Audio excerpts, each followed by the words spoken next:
नमस्कार साथियों, आप देख रहे हैं ब्लू कट और मैं हूं विनीत। मेरिट माय फुट उन सब लोगों के मुंह पे एक जोरदार तमाचा पड़ा है जिनको लगता था कि आर्थिक आधार पर आरक्षण होना चाहिए, जो खिलाफत करते थे जातिगत आरक्षण की और कहते थे कि इस देश के शानदार टैलेंट अमेरिका और इंग्लैंड जाके पढ़ाई करते हैं। उनके मुंह पे एक जोरदार तमाचा एएनएम परीक्षा के फाइनल रिजल्ट ने लगाया है। उस रिजल्ट का जो फाइनल कट ऑफ आया है उसने बता दिया है कि असल में टैलेंट कहां था और वो वेस्ट कहां हो रहा था, और उस टैलेंट को आगे बढ़ाने के लिए जो किया गया वो सही था या गलत, आप खुद तय कर लीजिएगा। उत्तर प्रदेश में एएनएम की नियुक्ति होनी थी, 2021 में रिक्तियां निकली, अब 2022 में फाइनल कट ऑफ आई है उन सिलेक्टेड कैंडिडेट्स की जो एएनएम बनेंगी। वो महिलाएं जो एएनएम बनेंगी उनकी फाइनल कट ऑफ आई है। और आपको पता है सुदामा कोटे वालों का आरक्षण का जो नतीजा है, उसके नतीजे के कारण ईडब्ल्यूएस कोटे का कट ऑफ कितना गया है?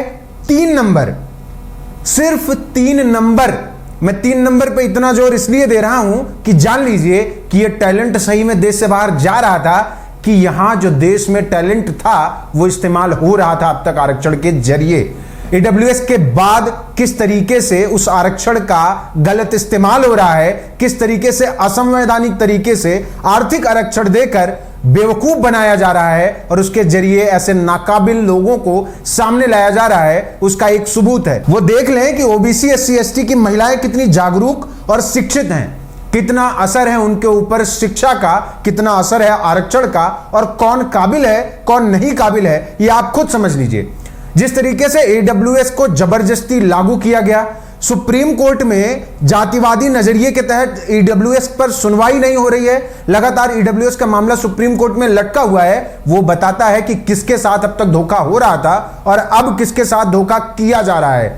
हर बात में जो लोग इस बात पे सवाल उठाते हैं कि जातिगत आरक्षण नहीं दिया जाना चाहिए। अभी हमने एक वीडियो बनाया था आरक्षण पर, जिसमें तमाम लोगों ने कमेंट से लेकर मैसेज बॉक्स तक में जी भर गरियाया, और गरियाना तो छोड़ दीजिए, जहां मौका पा रहे थे सिखाने लग जा रहे थे कि क्या बकवास करते हो। अरे कहां, ये देख नहीं रहे हो 80 लोग के आसपास 4-4 गाड़ियां खड़ी हैं, हम लोग के पास क्या है? हमको तो मिलना चाहिए आरक्षण, इस शऊर पे आरक्षण चाहिए, इस पर जिस पर आपको काबिलियत नहीं है और आप नगाड़ा पीटते हैं कि आपके अंदर काबिलियत, और आपकी काबिलियत बर्बाद जा रही है।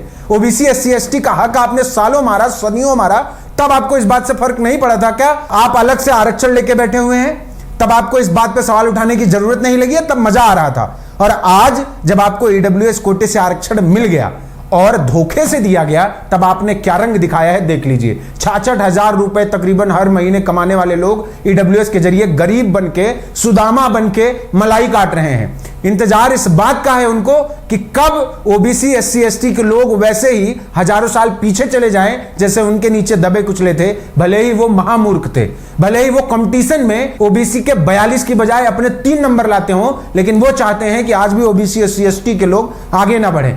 ये परीक्षा का नतीजा उनके मुंह पे तमाचा है और उस सरकार के मुंह पर भी तमाचा है जिसने धोखे से ओबीसी एससी एसटी के साथ छल किया। ये तो गजब अनर्थ हो गया। स्वघोषित मेरिटधारी ईडब्ल्यूएस वाले अब सिर्फ 3 नंबर पाके परीक्षा में पास होंगे। क्या कोई मीडिया घराना इस पे चर्चा करेगा? क्या कोई बौद्धिक जगत का चमकता सितारा इस पे चर्चा करेगा? या सारे मंडल विरोधी अब अपने बिल में घुस गए हैं? अब तो इनको अपने कहे पर शर्म आनी चाहिए। ऐसा ही कुछ वरिष्ठ पत्रकार दिलीप मंडल जी ने ट्वीट करते हुए लिखा कि ये यूपी में हुआ, आप लोगों का मेरिट किधर घुस गया? जन्मजात मेरिट वालों, दरिद्र सवर्ण आरक्षण यानी सुदामा आरक्षण की पोल खुल चुकी है। 66,000 महीना आमदनी वाले सवर्ण नौकरी के लिए दरिद्र बने हुए हैं।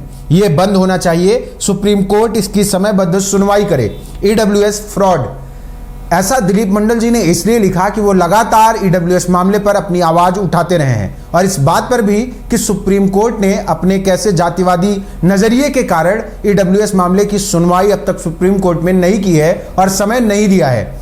और इस पूरे मामले में सुप्रीम कोर्ट का भी वो जातिवादी नजरिया उजागर हो चुका है, जिससे पता चल रहा है कि ईडब्ल्यूएस जिसके लिए सब लोग लड़ रहे हैं, सभी पार्टियां चाहे वो सपा हो, बसपा हो, भाजपा हो, कांग्रेस हो, सब ईडब्ल्यूएस के समर्थन में जाके खड़ी हो गई हैं। ये सारी पार्टियां जो ईडब्ल्यूएस का समर्थन करती हैं, उनको सोच लेना चाहिए कि उनको किसके वजह से सत्ता मिलती है, खास करके सपा और बसपा को। उत्तर भारत की तमाम पार्टियां जिनको इन्हीं ओबीसी, एससी, एसटी की वजह से सत्ता में आने का मौका मिला, उन्होंने ईडब्ल्यूएस का समर्थन किया और उस समर्थन का नतीजा देख लीजिए। आप भी अगर ये मानते हैं कि मंडल कमीशन के द्वारा मिला आरक्षण गलत है, संविधान के द्वारा मिला आरक्षण गलत है, तो आप भी एक नजर मारिए उस टैलेंट पर जो अमेरिका जा रहा था।